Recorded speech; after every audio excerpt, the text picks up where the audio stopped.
the days. A lot of niggas switched up, so we had to part ways. I'm just trying to catch my cut in the caddy with Bane. I mean, the flow was What's up, what's up, what's up, what's up? What it do, family? It's your boy, Grandmaster Saya, coming back at you again with another video. And today I want to talk about how the origins or early Christianity or the beginning of Christianity is tied into luciferanism. Now, don't get spooked off, don't get spooked out, don't go nowhere. Let me explain myself. When I talk about luciferanism, I'm not talking about devil worship. I'm not talking about somebody doing the opposite of good or being the opposite of godly or unrighteousness. I'm not talking about Isfet as it is explained in ancient Kemet. I'm not talking about that. I'm just talking about the term luciferanism, okay, and how it became to be known as what it is today. So, as I stated before, the beginning stages of Christianity, you're dealing with ancient Greek, or Greek moving into Egypt. And as they moved into Egypt through Alexander, as they moved into Egypt, they began to learn ancient Kemetic spirituality and spiritual practices. They extrapolated this knowledge. No, scratch that. They took this knowledge, they learned from this knowledge, and began to build on knowledge for themselves. And this is where you get the beginning and the origins of Christianity, dealing with Serapis and Alexandria, later forming into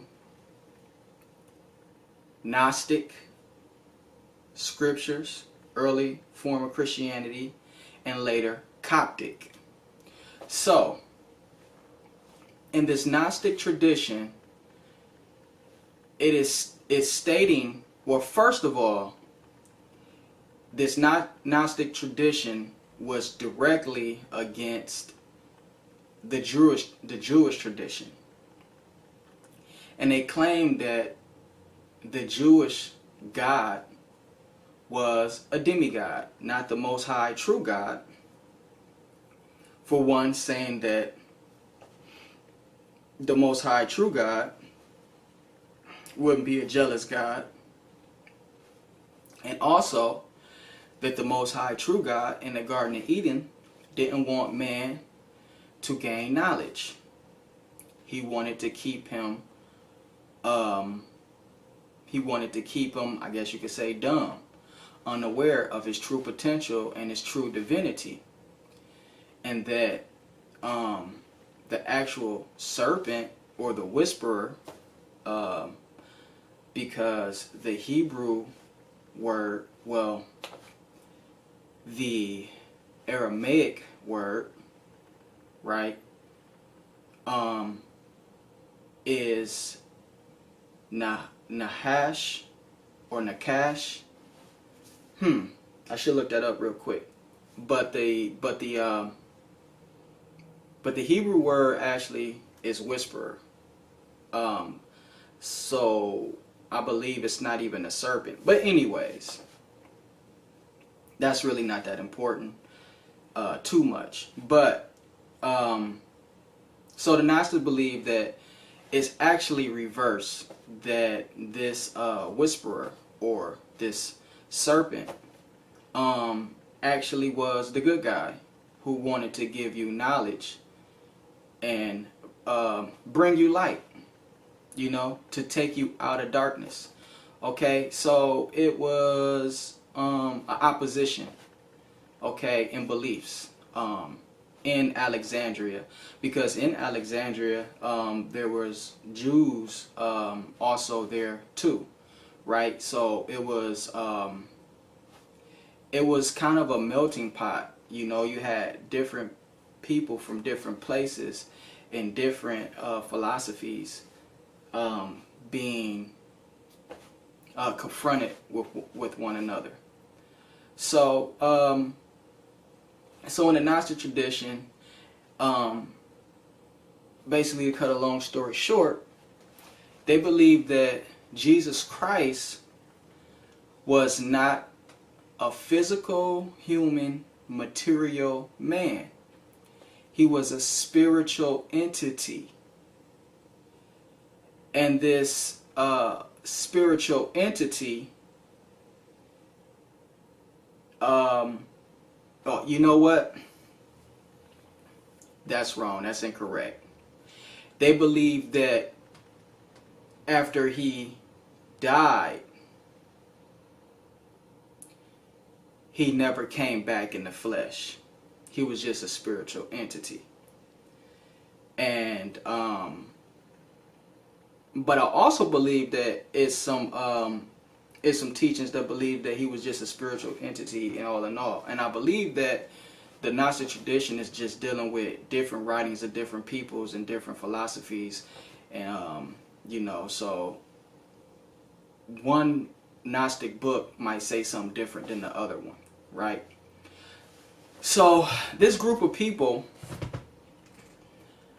they was beginning to build a religion or a spirituality on gnosis, connecting to the Most High, or that which you will call God, through knowledge and through seeking knowledge and through meditation and becoming one with that spiritual entity. And that spiritual entity, you are merging yourself with that spiritual entity, basically being a lot of information that you guys come across already, even today on YouTube or any other place, or in the so-called New Age movement and different things like that, as you have information pertaining to the higher self and things like that. So this is what they believed in the Gnostic tradition. And this Gnostic tradition is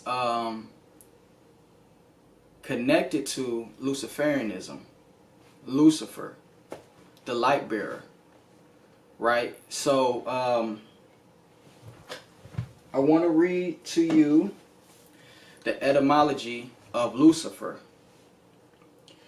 Old English Lucifer, Satan, also morning star, Venus in the morning sky before sunrise, also an epithet of the name Diana, from Latin Lucifer, morning star, literally light bringing, from lux or lux or lucus, light, or luke, light, brightness, to carry,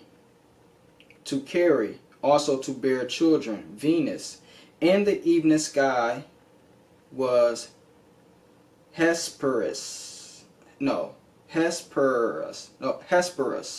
right? So this is where they connect Lucifer to Satan, but I'm going to show you why that happened, and how it happened, and why it happened, because I believe I made a connection. So, but let me continue. Belief that it was the proper name of Satan began with the issue in Bible to translate Greek phosphoros,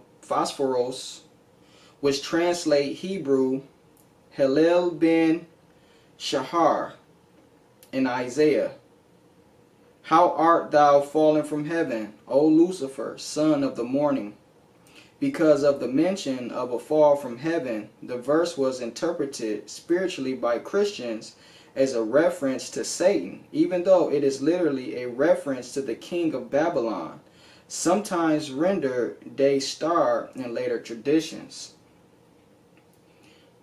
So why are they using this name Lucifer as it pertains to Satan, the opposition to God, you know, the ultimate low, the ultimate evil, right? And I'm gonna just read this last little piece. As friction match 1831, short for Lucifer match, among, I believe, the 16th century, were Luciferius.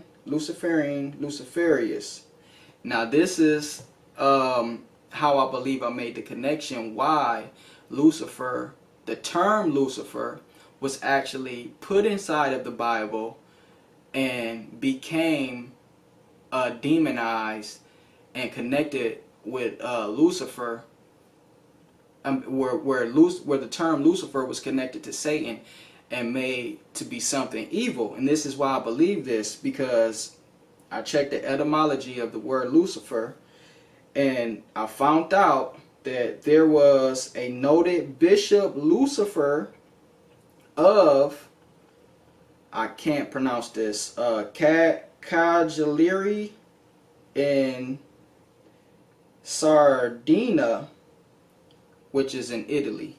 Or I know he was from Italy. In the 4th century, a strict anti-Arian, regarded locally as a saint.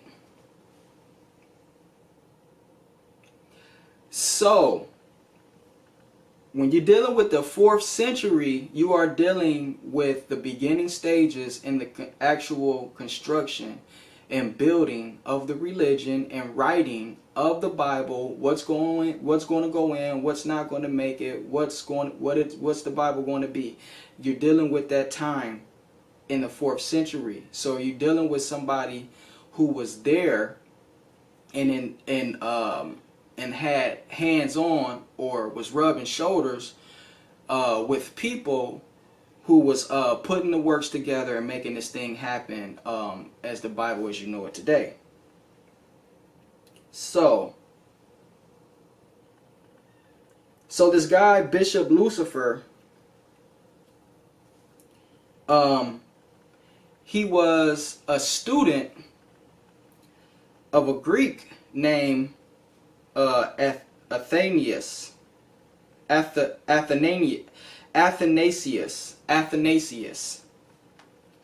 Athanasius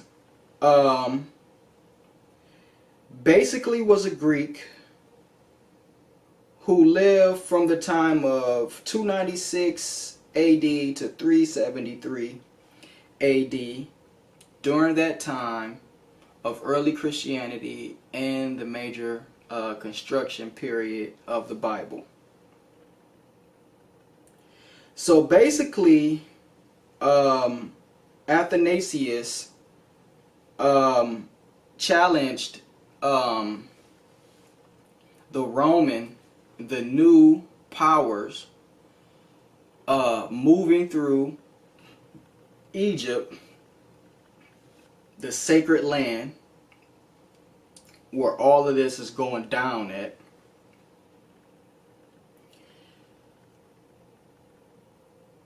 You should know, if you don't know, after the Greeks, the Romans came and knocked their ass out of play, knocked their ass out the box, you know, and brought themselves in as, you know, the new guys in charge. And as the Romans came in, they began to change the spiritual teachings that was laid in the foundations that was laid there in Egypt or Alexandria.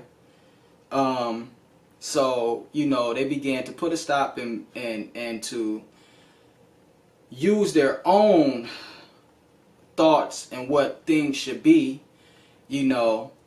So basically, to cut a long story short, the Romans made Jesus an aspect of God, the Son of God, who actually died and came back to life. So Athanasius, he disagreed really tough with the concept of Jesus actually dying. You know, when the whole thing of it was how can this man be God if he actually died? like God is more powerful. That it's like common sense. You know what I'm saying? So he's like, no, I'm not with that. You know, God can't die. You know, the most high God can't die. He's too powerful for that. You know what I'm saying? So basically, he disagreed with the fact that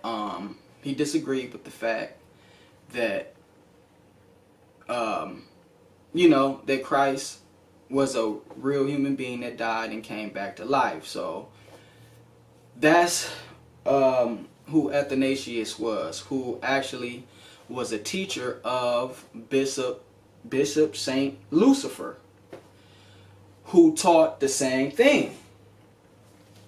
You know, and basically went down for heresy and was exiled. He was exiled out of the land, right? And I forget if they actually end up killing him.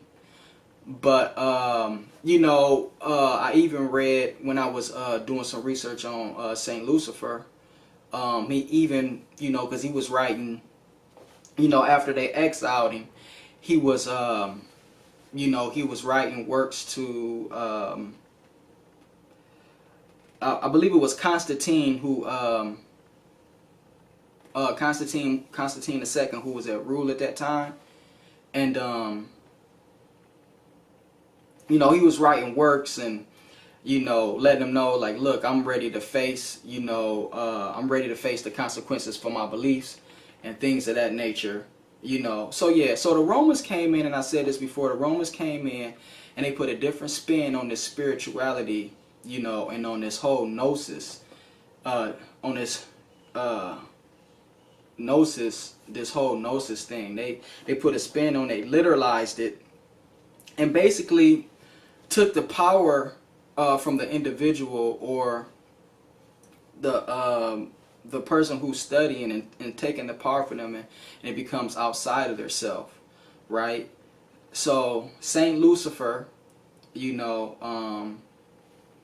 he caused a lot of trouble and whatnot, and you know, he preached against this literalizing of Jesus, and Jesus actually becoming a man in the flesh and things of that nature, and dying and things like that. If he's God, that can't happen. You see what I'm saying? So that's the connection between Luciferanism and early Christianity. And this is why I believe that the term Lucifer was placed inside of the Bible, and was the term Lucifer placed inside of the Bible to be demonized, right? Because you got Satan and you got Lucifer. You understand what I'm saying? And even people who come across that, they like, is this two different people? Are they the same person? You know, what's going on with that? You know what I'm saying? And I believe that's why that was placed inside of the Bible, to be demonized, because of the historical element that took place with the original Christians, the Gnostics, the early Greeks, the students of the ancient Egyptians, the robbers of the ancient Egyptians, you know what I'm saying, and their teachings and their workings and their knowledge and their philosophy. You know, Saint Lucifer, the bishop, you dig what I'm saying? So that's the connection, right? So, real quick, I'm going to see if I can find some things I would like to read for you guys concerning this matter. And this is the book, The Master Game, by Robert Bevell and Graham Hancock. And they wrote in this book, I'm going to just read this little passage. I might read a couple passages out of this book before I shut the video down, just to give y'all a little bit more meat. So, the prime issue is the remarkable absence of solid and convincing historical evidence to confirm that the figure known to the world as Jesus Christ ever actually existed. He might have. It could be ruled out, but it's equally possible that there never was any such being, whether man or apparition. His obvious resemblance to serve other much older, dying and resurrecting God-man, notably Osiris in Egypt and Dionysus in Greece, has not gone unnoticed by scholars, and the possibility must be confronted that Jesus the Christ was a myth, not a man, since no part of the canonical, hope I said that right, Gospels is thought to date earlier than about AD 60, and some part may be as late as 110 AD. It is within the bounds of reason that everything we know about Christ's person, words, and deeds was simply invented sometime during the 1st century AD, then passed into the oral tradition in the form of eyewitnesses' accounts, and events that had supposedly taken place a couple of generations previously. Extensive editing in the late 2nd century AD began to standardize the oral traditions into the beginning of the canonical, hope I said that right, New Testament. By then, needless to say, there was no one left alive who could claim to have witnessed or to have known anyone who had witnessed, or even to have known anyone who had known anyone who had witnessed the events surrounding Christ's life and death. So they're basically saying and admitting there is no evidence and never been no evidence of the actual historical figure or supposedly historical figure named Jesus Christ. And you know, common sense to tell you that just because it ain't no evidence of it don't mean it never happened. It's just that we don't have no evidence of it. And since that we don't have no evidence of it, then we also know that it's a possibility that it may never happen. You understand what I'm saying? Because one thing I'm not going to do is bring my own beliefs into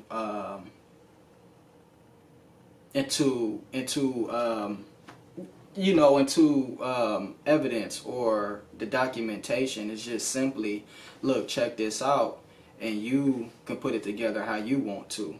You see what I'm saying? That's like when I read books and stuff like that, like the actual point of view now, well, it used to affect me, the actual point of view of the writer, but the actual point of view now isn't always that important. What's important to me is the actual documentation and the material and the sources that they're drawing from, the actual information. I could learn something or learn of some type of historical document or some type of historical passage from a person who the way they view it, I might disagree with it, but from reading this person's works, I would have never learned about this certain document or some type of material or artifact or anything like that. I would have never known of it if I would have read their works. So if I would have just shunned them because of their viewpoints, I wouldn't have, I wouldn't have extracted, the good information from it. So I just wanted to read that, and I also highlighted.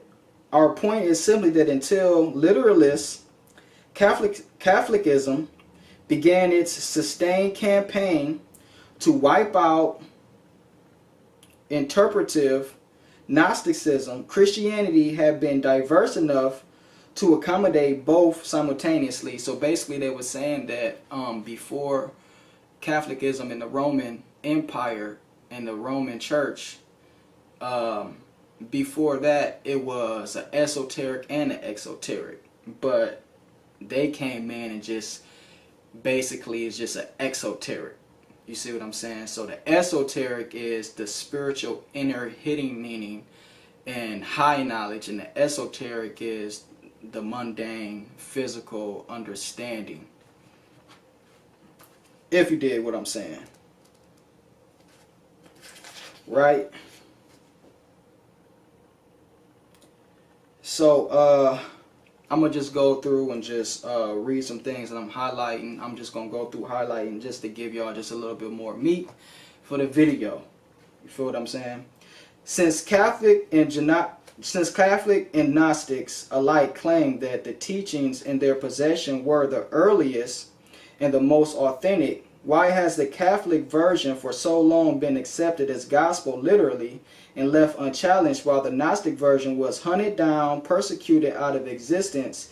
Isn't it equally possible as Nag Hammadi, or Nag Hammadi, I always say Hammadi, it's not the correct way to pronounce it, Nag Hammadi texts themselves invite us to believe that the tradition of Gnostics was all along the authentic one, right? So the second treatise, the Great Seth, the Nag Hammadi text, speaks of Gnostics' experience of persecution at the hands of the people who believe themselves to be Christians. This is that the established church is an impostor, an imitation of the true church it has displaced. So we're now better able to understand the references in the treatise cited in the previous chapter to empty people who think that they are advancing the name of Christ when they persecute others. Gnostic adepts, sons of light, sons of light, founders of the true church, described as an ineffable union of undefiled truth. The impostor church has made an imitation of their perfect assembly and having proclaimed a doctrine of a dead man, the crucified Jesus Christ. It has tricked its followers into lifetimes of. I'm gonna read that one more time because it's like the glue. This passage here that I just read is basically the glue of the topic of this video. You see what I'm saying? Because I looked somewhere and I seen something and I started to notice or started to think that, is it possible that a lot of people or a lot of teachers are Luciferians and don't know it? Or do they know it and just don't say it? So let me make the disclaimer one more time. I'm not a devil worshiper. I'm just a person who loves to research, loves to learn, loves to read at this particular point in my life because I wasn't always like this. So, but anyways, so the joint stopped. See if I got some more space on here. If not, okay, so I can continue. So I'm just a person who love to read, love to research, and love to learn new things, and love to dig deep as I can and find truths. And you know, and I really found out that, you know, that modern Luciferianism, which I don't worship the devil. I just want y'all to know that now. I don't. I really don't. You know what I'm saying? I'm not no evil person. I don't condone evilness. I don't condone anything evil to men, women, or children. You know, I want to see love, happiness, and abundance, and a heavenly state in life, you know, to all human beings. You know, let me say that, because I don't want y'all to, you know, because this is a topic that a person could take and run with it and say, this person is worshiping the devil, he's talking about the devil. No, it's not that. I'm talking about doctrines and dogma and religion. You see what I'm saying? Like, this is what I'm talking about. And what I found out is that the term luciferanism actually comes from Gnosticism. And if you are downloaded, sometimes I get lost for words, I'm sorry. But if you are downloaded or filled or a believer of the New Age Christian doctrine, the Roman Empire, then a lot of other things is automatically demonized or evil or of Satan and all of these things. So I just want to get that out. But what I noticed is that Luciferanism has a connection to Gnosticism, and I was already remotely into the Gnostic thing when I found out about it. But I just wanted to make the connection. You see what I'm saying? I just had to make the connection, but it was ill when I found out that it was an actual person named Lucifer, an actual, you know what I'm saying, an actual person who basically, I can't say he was an actual Gnostic, but I can say that it's a thread, a connecting point to Gnostic, because the Gnostic is nothing more than the early, the early Greek, and I believe some of those texts was actually written in Coptic. I have to do research on that, or you guys can do research on that, but this guy name was Lucifer, and he opposed the views of the church. You see what I'm saying? And his name was Lucifer. You feel what I'm saying? But Lucifer means the light bearer, and Gnosticism, they deal with knowledge, light. You see what I'm saying? So I just wanted to let that be known, because I don't want nobody wilding out on no spooky stuff. You see what I'm saying? Because this ain't no spooky this ain't no spooky thing. This is just what I realize is that a lot of times terms have been invented to throw you off. And I gotta come with another video basically concerning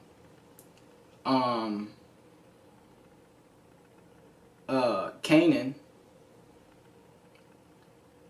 and the Ugarit in that area, the Levant,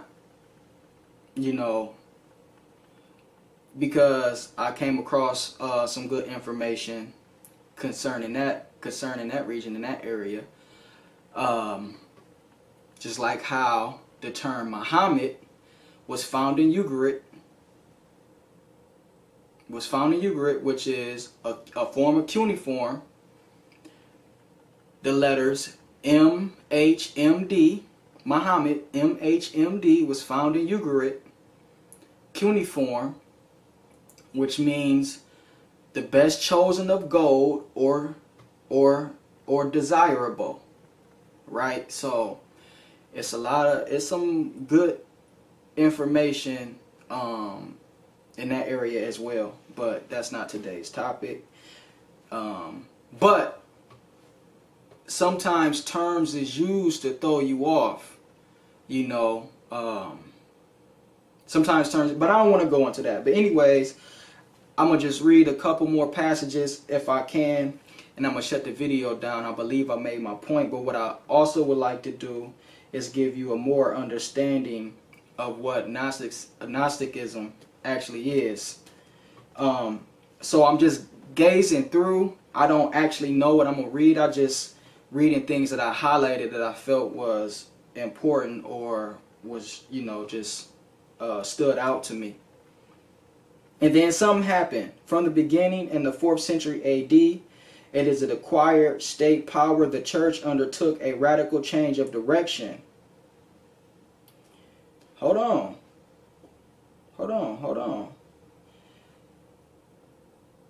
That's ill. At the 4th century AD, As it acquired the state power, the church undertook a radical change of direction. Remember, Saint Lucifer, as I believe, he was alive during the time of the 4th century, right? And that's the time where he was, the heresy of his beliefs and everything went down. So the church undertook a radical change of direction. The free thinking and sometimes anarchical, I'm sorry y'all, I messed that up, approach of the Gnostic began to be frowned upon. I'm sorry y'all. So the free thinking and sometimes anarchical, I believe I messed it up again, approach to the Gnostics began to be frowned upon, and their allegorical interpretations of the scriptures were dropped in favor of literal ones, and persecutions for heresy began almost immediately. Could it be true that the authentic church persecuted, outlawed, and oppressed? Could it be true that the authentic church was persecuted, outlawed, and oppressed? Do I got else in here? I don't think I had that many things in here highlighted actually. Right? But that was powerful in itself, honestly. It's gonna be alright.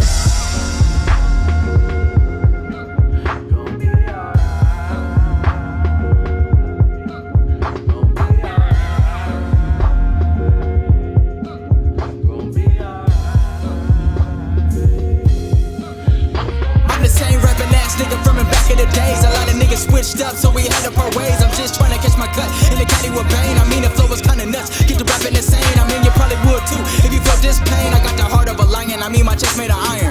Hear these haters whining and it sound like they dying. Hear these niggas rapping and it sound like they lying. Real facts really mandatory. Niggas spitting allegory, whole lot of folklore. Topic at hand, that's the subject you can't ignore. Nuclear war, taking innocent lives. Damn, why the world so evil? Every light shining ain't God. Don't let them deceive you. No, don't let them inside of your soul. They creeping up the back of your spine and getting back of your mind.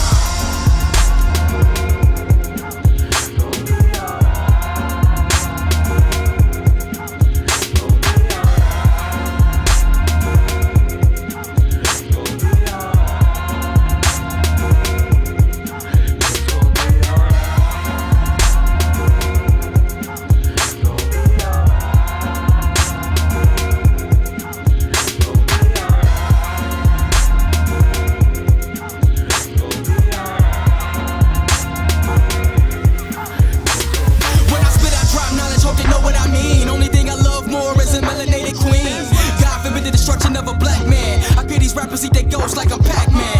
Fuck your jewels, fuck your stats, man. Or they hit you in your jaw, knock your ass in the past tense. That's for coming weak with the bars. I sending up to heaven, take a seat with the stars. Why still in the physical, homie? That's the principle. You say you schooling shit too, I must be the principal. Give me mines, give me mines, give me mines, rap dope. I only charge 1,000 a line. I've been touched by the spirit of God.